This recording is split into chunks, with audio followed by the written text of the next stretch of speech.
How to get him to commit. Oh my God. I get this question so many times. I get so many messages. I get so many clients that come to me that pay for my coaching that say, I like this guy and I want him to commit. I really like him.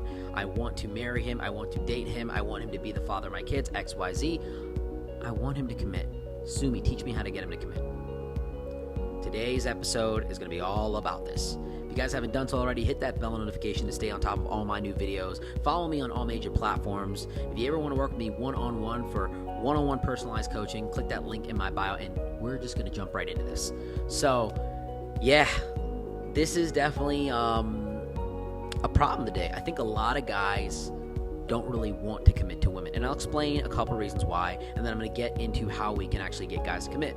The first thing you have to understand is, gone are the days where men were very eager to commit to a woman, because before it was sex and marriage, sex, keyword there, in exchange for protection and provision.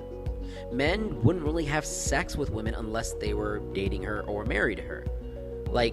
Premarital sex was very, very rare back in the day. I'm talking 30, 40 years ago. Now, I could go to a bar, talk to a girl, take her home, hook up with her, and never talk to her again, and she'd be okay with that as well. We'd both be okay with that.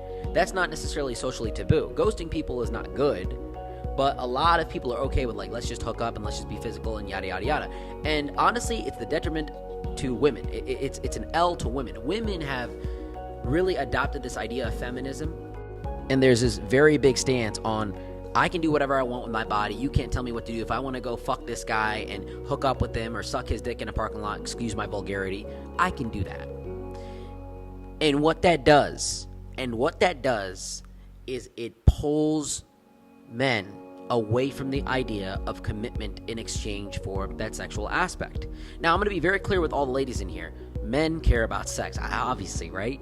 And a lot of men care about sex to the point where they will marry a woman. Men in the back in the day would marry a woman to have physical access to her and to have that possessiveness, to have that retention of her. Because infidelity back in the day when it comes to women was extremely low. People don't really understand this, but women did not really cheat back in the day. It was very, very, very, very rare. It was very frowned upon, and the opportunity was just non-existent. Now, women have caught up to men when it comes to infidelity. In fact, younger women cheat more than men their own age. Women in their 20s cheat 4 to 6 times more than men in their 20s. Now, this obviously shifts as men get older. They pretty much take the whole bracket of cheating. But I'm saying all this stuff to give you guys a background. Women being very sexual today, the culture of hookup culture has really pulled men away from the idea of commitment, because a man can be 40, 50 years old and still hook up with beautiful, attractive, exotic women. Maybe he's paying for them with escort services.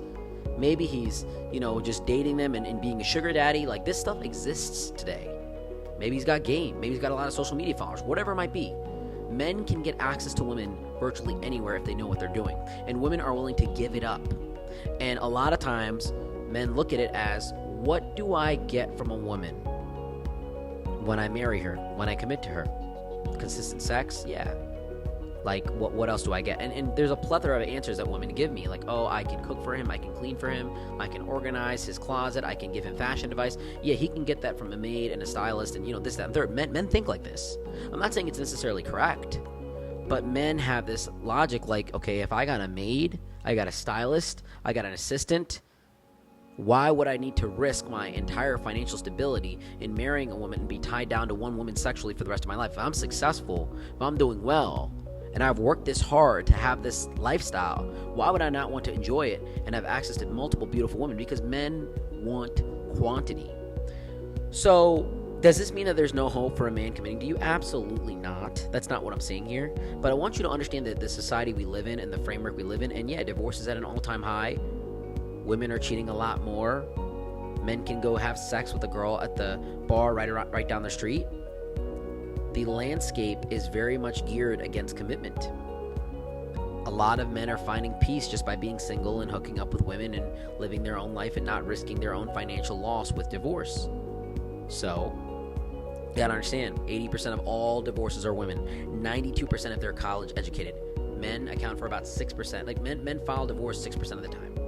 So, yeah, it's definitely tough. Now, let's jump into solutions here, okay? Let's not be negative for too long. How to get him to commit. Now, the first thing I want you to understand is make sure this dude is a good dude. Make sure he's a good guy. If you don't want your 18-year-old daughter that you love very much and you care about dating a guy like this, listen, like, he ain't for you. I'm just keeping it real. If the answer is a unanimous yes, I would love my daughter, potential daughter, hypothetical daughter, to date a man like this, then look, we're cooking with something. Now we got some ingredients, let's make it happen. But if the answer is a hesitation or even just a no, a flat out no, then you need to really work on your selection of men. Because here's the thing. Men that know what they want will go get what they want. The alpha men, the elite men, they will go get the woman that they want, and they will commit to her, and they will not waste a moment. Now, I want to be very clear here. Don't take this and run with it. Don't jump in this idea like, if he really wanted to, he would. If he really loved me, he would commit. That is true to a degree. But yeah, men don't like to waste time. And so the elite men will commit to a girl that they want to have by themselves. Now, here's the other part. Here's the caveat to that. If they know that you're going to stay, and they know that you're not going to walk away, and they know that they've got you emotionally under control, they know you're not going to do anything, and so they're not going to commit to you, because they can then keep their options open, and they have you locked in emotionally with them, because they're providing you such a beautiful experience with them. So here's the part that I want you to understand. First, identify if he's a good guy. Second, you need to be dating guys that are ready for commitment. You need to be dating guys that are ready for marriage. I say this to women all the time. Don't date the dude that is not ready to get married, because you're going to be wasting your time. And a lot of younger women, 18, 19, 20, 21, you're like, okay, well, my 20-year-old boyfriend doesn't want to commit. Yeah, dude, he's 20 years old. He's 20 years old. He's not going to want to commit. I know back in the day, 30 years ago, 20-year-olds were building families. I get it. Now, it just isn't like that. And you might find a gem where you find a 23-year-old guy like that wants to build a family and that wants to grow and really create that lifestyle with you. But a lot of those men don't really appear until they're after 25. I would say even till 30. I think 30 years old is when men, generally speaking, start getting their finances together, start getting their life together, and start really thinking about, maybe I should think about commitment. Maybe I should think about having a family and not fooling around. And they start to lose their penetration in the dating marketplace, because they're just getting older and they're getting tired of the games. They're getting tired of the manipulation and the toxicity and the up and down and all around. And by that point, hopefully he's talked to enough women to be like, look, I'm good. I don't need multiple women. I'm cool with just having one girl, and I want legacy. I want family. I want purpose. I want to create some kids. So you want to find a guy that wants kids, and I think that you can identify these things by asking him on the first date. You know, it's going to take a little bit to get to know him. Like, hey, like, what do you want your legacy to be like? What do you want to be remembered for? If you want to have kids, how soon do you want them? And, you know, have you even thought of names? Like, do you want a boy or girl? Ask these questions. Instead of saying, how many kids do you want? Ask him, how many boys do you want first? You see, like, these are like leading questions that cut through it. How many boys do you want first? He might say, I actually want a daughter first. Oh, really? Why is that? Because I feel like the boy should be like older and like, you know, should protect the daughters. That's like kind of my mindset. But tell me why. You can lead with this stuff and have him fill in the gaps, and he'll give you a hard rejection or a rebuttal, which will really illuminate what his mindset is. But you want to ask these questions. What's your purpose in life?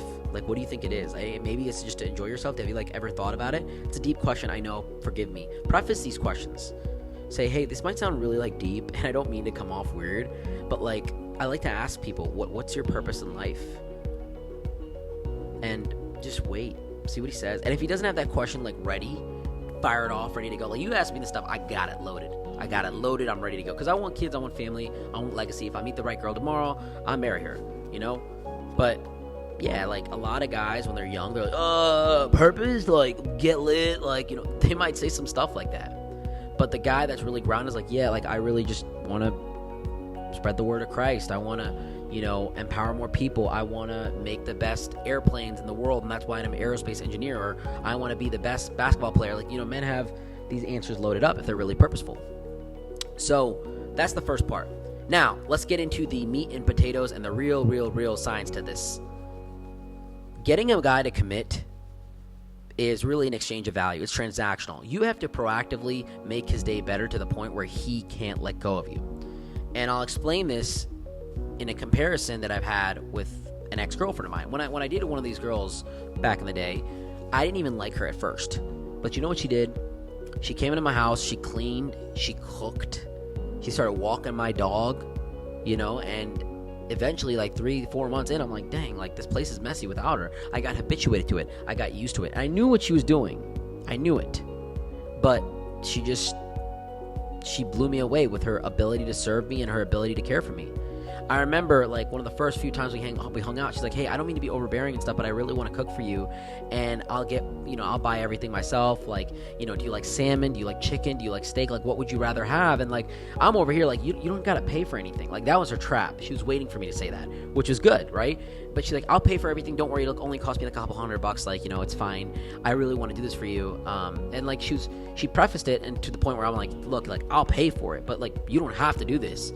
And she's like, no, like, I really want to. It would make me so happy just knowing that you're fed. And, like, if you don't like it, you can give it to somebody else. Like, it's fine. Like, I'm not going to take any offense to it if you hate it. And you can just let me know. This is such feminine energy. This is so loving. And I want you to do this for the guy that you really want to be with. A good guy that is ready to be in a committed relationship. See, there's the fundamental there. That's why I prefaced this whole thing with that. And so, make his life better. Organize his clothes. Clean his place. Get him a candle in the middle of the living room that you can light whenever you're around, or whenever he's feeling a little bored and he misses you, he can light it up and cook him food. Now, all these things have an expiration, and they can only be replenished by you. Like, the cleanliness can only be replenished by you. The candle can only be replenished by you. The food can only be replenished by you. And so it creates an habituation of a certain atmosphere and love that you're giving him. Your aura still stays there even when you walk away, because he's being fed, he's in a clean environment, like he's with you. You have him to the point where when you're not there, it's like his life starts falling apart. Like, where are my car keys? Where my clothes are all over the place. I had this blue button up and now it's not in the blue section. Like, what the heck? He starts losing track. And the girl that I talked to, she would definitely work, and then she would get off work and exhaust herself trying to do this stuff for me. And I recognize that. Like, I saw the effort that she put into it. But this made me so attached to her to where I dated her, because I'm like, you make my life better. You make me win. You make me successful. And obviously the relationship didn't work out for certain reasons, and I can get into that if you guys really want to know, but this is the thing she did to hook me. And she did this for a period of time. And the way she came about it was so intense. It was amazing. And she would always say this, like, hey, like, I know I can be a little overbearing, like, when I love somebody and care about somebody, like, I really care about you, like, I give a lot, and let me know if it's awkward or if it's a little too much. Like, I don't want to be overbearing to you. I don't want to overdo it. And it was like, no, like, it's okay. It's like, yeah, I just hope you understand. And here's the thing, I committed to her, like, while this was happening. If I did not commit to her, and this is the next part right here, if you're doing everything for the guy and everything is good, like, there's some guys out there that will just take this and run with it. So in that situation, here's what you do. You've got to be willing to walk away. You've got to be willing to let go. And here's the formula on how to let go. You want to call him up after an extended period of time of doing this, whether it's a month, whether it's like 3-4 weeks. You want to do it for like a couple weeks at least. And you want to let him know and say, I really respect you. I really care about you. And honestly, more than anything, I would want to be with you. My entire day is spent thinking about you and how I can make your life better. And I think that when I really care about someone, I get very attached, I get very fixated, I get very obsessive, I get very addicted to them. And I think I'm addicted to you. And I don't want to waste any of your time. And I don't want you to have a conversation with me where I'm upset, or I'm, trying to pressure you in some way. So out of respect for you and your time, because obviously we've been talking for, and then list the amount of time. Typically, if a guy has been talking to you for like 3 months, you should know, okay? Within the first 20 seconds of talking to you, he's going to know if he wants to talk to you. Within the first 15 minutes of talking to you, he's going to know if he wants to see you on a date and see you again. Within the first 3 to 4 dates, he's going to probably know if he wants to seriously take you as a girlfriend, or, so on and so forth. And within the first 3 months of being with you, he's going to obviously, very solidified mindset, know that he wants to date you. Obviously, if you guys are seeing each other once a week. So, say, and we've been seeing each other for about 4 months now, 5 months now, and I don't want to, make you feel like you have to guess. If you were deciding to buy a car for 4 to 5 months, you probably don't even know if you want it. Like, it's probably not something you want. If you were trying to plan a vacation for 4 to 5 months, you probably don't even want to go there. If you were trying to buy a living room set for 4 to 5 months and you're sitting there on the internet every day, you probably don't want it, right? So it's kind of like that with me. I don't know if you want me. And here's the important part, right? Now you're letting him know, hey, like, I don't know if you want me. I don't know if you want to commit to me. And say it very nicely. Don't be mean about it. I don't know if you want to be with me. And I can respect that, and I can understand that. And out of respect to your time, because your time is more valuable than mine. See, you guys might look at this, all the ladies in here might look at this and be like, absolutely not, do not say this, you look dumb, you look like a loser. You need to come off like this. You need to be humble, you need to be feminine. Because if you come off and say, we're going to commit, like, or where is my commitment, or where is my ring, like, because you've been wasting my time, and I'm not going to sit here and be an idiot, and blah, blah, blah, blah, it's not going to work. It's not going to work. A man that's going to respond to this is a very feminine man. He's going to respond to you holding a gun to his head. That's not the man that you want to be with. That's not the alpha, leader, motivator, guide man that you want. This is a guy that's going to listen to you and do what you say, and he's going to be a yes man and a people pleaser. And he's probably going to do it because he's pressured in the situation, and he just genuinely doesn't want to do it. Don't try to force a guy to commit to you by yelling at him and being loud. Say, your time is more valuable than mine, and I don't want to waste your time. I don't want to disrespect you. So I'm going to let you think about this. And, take a week, take 2 weeks, and really think about it. And if you want to text me. And then I'll know, we're good. And then we can talk about if you want to be with me or not. If you don't want to, just don't bother texting me. It's totally fine. I don't want to waste a second more of your time. And in the meantime, I think I've realized this experience has taught me so much. It's taught me to become better. It's taught me to become in better, and list this stuff out, right? It's taught me to be in better shape. It's taught me to cook more. I'm going to look up some new recipes. I'm going to get my waist tighter. I'm going to get my butt bigger. I'm going to do my makeup nicer. I'm going to focus on my fitness. I'm going to learn how to do my hair in a better way. Like, talk about the things that he likes about you and talk about enhancing them. Talk about cooking better. Talk about fitness. Talk about being more feminine. Talk about, like, I'm going to get new cleaning products so I can I'm literally going to learn how to clean in a different way. I'm going to get more organized with my sense in fashion. So, like, these things that are wonderful that you're actually getting better at are now potentially going to another man, because you are potentially walking away, because you are potentially letting him know that, hey, look, I don't want to be in this relationship anymore, indirectly. So now you're dropping him. You're putting the ball in his court, and you're giving him time. And if he doesn't want to text you, you're telling him, don't even text me. Don't even text me. You're not saying, you need to let me know in 2 weeks, and that's it. Don't do that. Say, hey, take a week, take a couple weeks, whatever you need, and then text me. And I can't promise that I'm going to sit here and wait, even though I would want to. It's just, like, really a lot for me, because I know as I get more attached and more committed and more loving, I, like, do a lot. Like, I'm doing so much for you where I want to keep doing more. Like, this is just the tip of the iceberg, but I'm afraid that I'll overwhelm you, and I'm afraid that, I'm going to be wasting your time, because I'd much rather you'd get this from a girl that really, really is someone that you want to be with. I'd much rather you do all these things with someone that you really, really want to have as a partner. And you might feel like this stuff is nice and it may be good for you, but you may feel also a sense of, like, I don't really like her, I don't really want to be with her, and I don't want you to have that uneasiness. You see how I'm, like, basically, like, read between the lines here, ladies. This is like a real sauce right here. You've got to really be kind about this, be nice about this, because this is going to cause a man to emotionally implode. This is going to cause him, and then you control the frame of interaction. You close the call, say, hey, but think about it, and hopefully we talk again. I wish you the best, and, you can let me know in a week or two, and obviously think about this for definitely a few days. Don't give me an answer tomorrow, because I really want you to think about it. So don't let him give you a quick answer. Don't let him just tell you, no, of course, I love you, what are you talking about? You've got to let him think about it. You've got to go give him a little bit of space for a couple of days so he can marinate in the idea of losing you, and then you're getting better. Remember the things you listed, like, I'm going to cook better, I'm going to clean better, I'm going to look better, I'm going to hit the gym twice a day instead of once a day. You're going to make him feel jealous that some other man is going to get all the good you're bringing in the relationship, all the love you're giving, all the care that you could potentially give to somebody in a family.